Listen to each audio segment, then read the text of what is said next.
Hello, Hi, Bev. Rosie. How are Hello, you? hello. I'm good. Nice to see you again this week, our weekly live. Today, we are going to talk about something that came up last time we were talking about and comes up often in relationships and also business partnerships and work.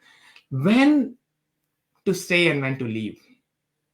Like, how long do you want to keep trying to stay and make things work versus it's time to let go? When you think of this, when to leave, when to stay, what comes to you? What comes to your mind? Right. So I just want to make it clear that when I see couples, I'm going to outlaw, or not outlaw, I'm going to see that there aren't any mental health issues or violence or abuse or anything that might need some medication that's not being treated, something that's not being treated. I'm going to see that those conditions are not, those preconditions are not present, that the person I'm speaking to or the couple is safe. That's number one, that they can say what they need to say and feel safe. Hmm? Once we've got all that out the way. That's a really good point because I think we wanna know our boundaries also, what we can help with and what we cannot. Beautiful. We want to know our boundaries. When we've got that clear, that this couple can speak freely and safely, and that they want to make the change and they want to put in the effort of doing the work. And unlike other therapies, the work that I do, that the relational life therapy, is not just about making people feel good and unburdened when they come to me. It's about also showing them what behaviors and strategies they're using that they think might be, that they're hoping to connect with their partners, that will never work for them, like trying to control your partner or retaliate or punish, or I'm definitely right and you are wrong, objective truth. Firstly, it's about highlighting some of the strategies that each is using that's not getting them the closest and that never will. Mhm.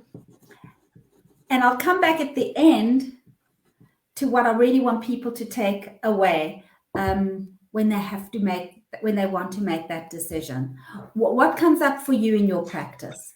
So before we go there, I want to ask quickly about, you said like they're trying to meet some needs through some strategies that are not working, for example. So you point them out or they bring up, and through that they come to a decision about whether to stay or leave, or how does it relate to leaving or Well, staying? then part of the work that I do with them is teaching them strategies that will get you closer. For instance, instead of complaining, making a clear request, Hmm. seeing what your partner needs in order to give you what you need. Yeah. I think it So, came up. It used to come up a lot in my relationship earlier. My wife was talking to a therapist, and I used to kind of ask her like, "Hey, I need you to do this and that," and we came to understanding like it's not what I want you to do; it's about what you need. Tell me that.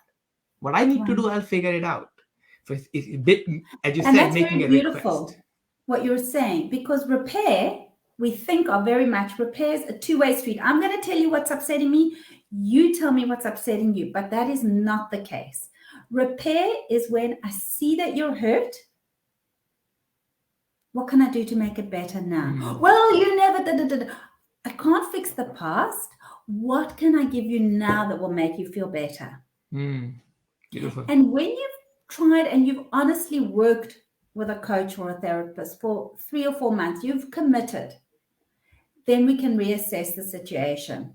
Hmm. And that, as I said, I'll bring that up at the end of our talk today. A question that people can ask themselves. Awesome.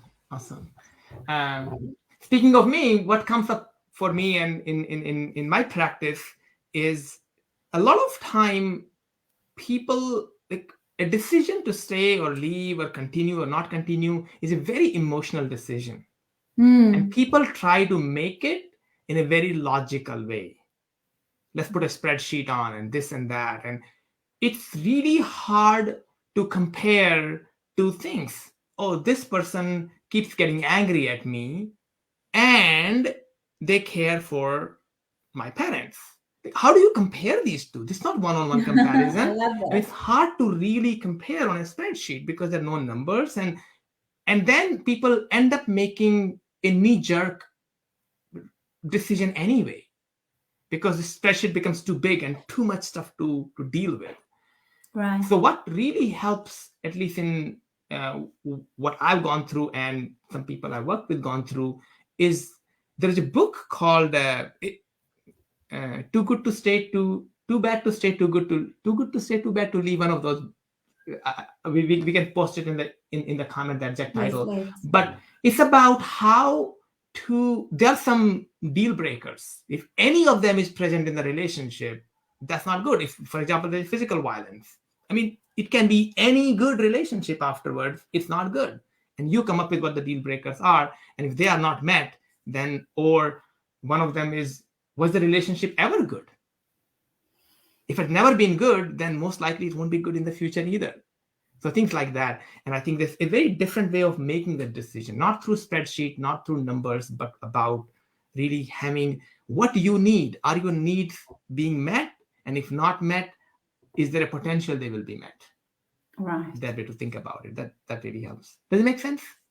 Yeah, 100%. That's beautiful. When we talk about relational recovery, though, I do want to know that both people have been committed to taking a look at what's not working and what will work better. There are so many skills that really do work better there, and they take a lot of practice. And mutual practice a And lot of times. And very often I'll hear, oh, that seems so unnatural. Well, natural, how's that working out for you? Oh, not really very well, right? So let's bring some consciousness into our communication. And when you've given that a complete, your honest investment and curiosity, then I think the question to ask yourself is, am I getting enough in this relationship to make grieving what I'm not getting worth my while? Because, and here's the thing, or maybe I should repeat that. Am I getting more in this relationship that I'm not getting? Because in every relationship, there's a grieving. There's something you don't get. Just like your partner never got the perfect person, you also got a human being who's flawed. But are you getting more that makes it worth your while to stay and work on this relationship? Yeah. And I think that I love that. And the top of that, I also feel, am I giving enough? Am I giving more than I'm receiving? And I think if I'm doing that, then it's beautiful. I'm able to give more than I receive. And other person also, we can bring them, if they come along on the journey where they are giving focused. That can be beautiful. Right. It needs, the relational recovery needs two people on board. Minimum of two. The third resource will be the therapist or the coach, because that's a couple that's stuck. And I encourage people to take professional help, because it's all good and well having a good friend, but we do need skills to guide us into what's actually going on here. Yeah. And what is making you so unhappy. And I think one thing about, before people make that decision, sometimes I've seen in a couple cases, people leave the relationship internally before they actually leave relationship externally. So that's a really bad strategy, because you don't want to leave before you really leave. When you are in, you're in. And then when you decide to leave, it's decide to leave. And I've seen this in jobs. People check out of the jobs way before they resign. And they feel bad. They have a bad relationship after that with the employer. And same thing in the relationships happen. So I think one thing will be to not leave before you really leave. Right. And that's a great point you're making, Anna. And I think this will be the last thing that I want to add, piggybacking off what you just said, that sometimes I see a couple where, let's say it's a heterosexual couple, he has made change and he is making change. And the partner who was so aggrieved when she came in is not able to receive it. So he's transmitting, but now she needs to also do the work so she can receive. So she might only be getting 5% right now. That's the partner she's got to work with. And she also needs to do the work of receiving. Any final thoughts? Actually, I want to add to what you just said about receiving. It happened with me one time. I was complaining to my wife a couple of years ago, and I was bringing up reasons why I didn't like something, something about her. And I realized the reasons I was giving were 3 years old. She hadn't done that for 3 years. So I was not able to receive what she had shifted in last 3 years. I was holding on to that. And I realized that, I'm like, whoa, I'm not receiving what she's giving me. Absolutely. So, love that. Love what you said about receiving. And I love that example because that's also part of the magic sauce. Thank you, Yogi. Lovely to speak to you again. Lovely speaking with you again. Take care.